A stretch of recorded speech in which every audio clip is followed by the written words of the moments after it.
Hey, this is Megan in the restricted section. Today I wanted to talk about two books that I've finished recently. One that I really liked and one that I really didn't. So forgive me if I sound a little bit more mannish than usual today.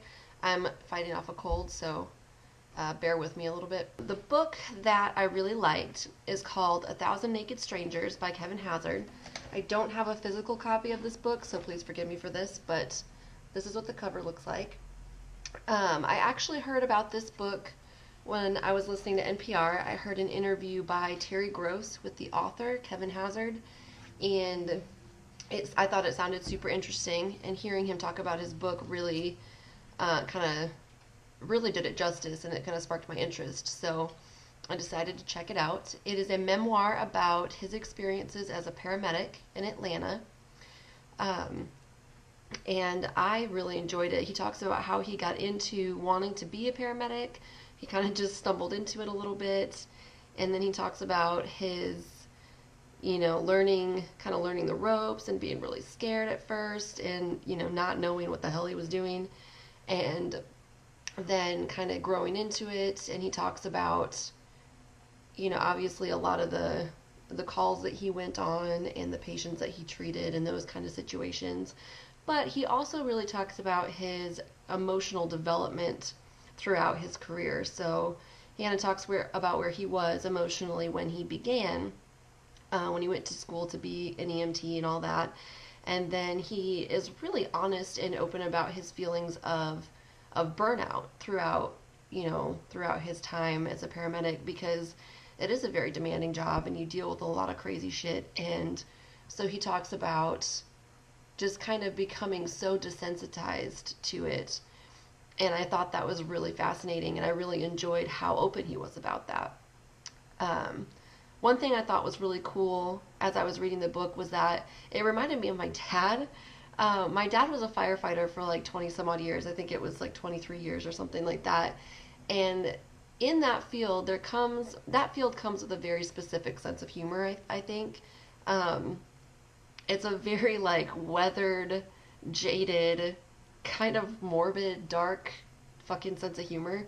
And that's what I grew up with. I remember listening to my dad talk about work and, and life, and he kind of carried that sense of humor with him, and I definitely could kind of see that in the book as well. It was very similar. So I did recommend this book to my dad, and Dad, if you're watching this, definitely check out that book because you're really going to like it, and then we can talk about it. So I thought that was really cool, and it felt familiar to me, and so it made it really enjoyable to read.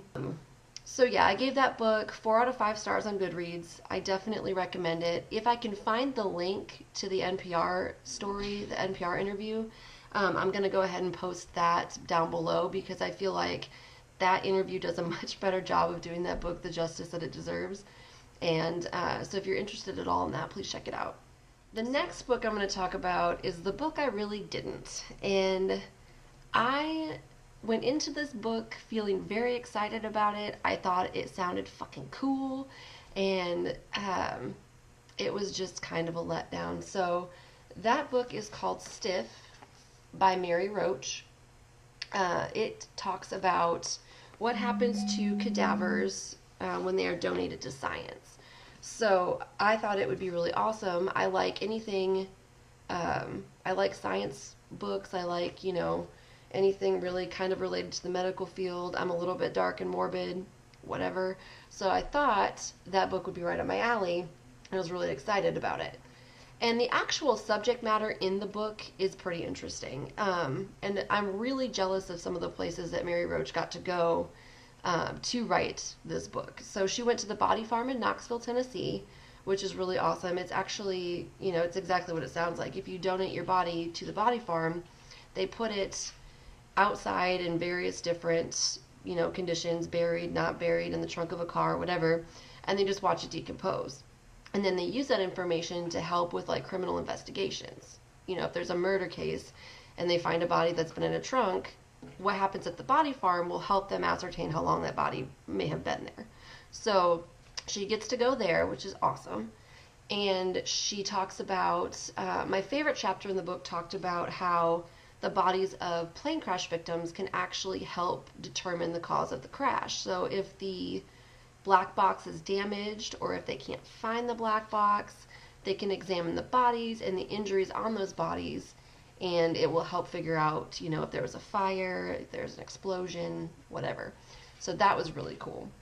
She also talks about, you know, historically, um, the burial process, the embalming process. She talks about cremation a little bit. She talks about this thing in, where is it? Sweden, I think, where they basically freeze dry and shatter your body and then use it for compost.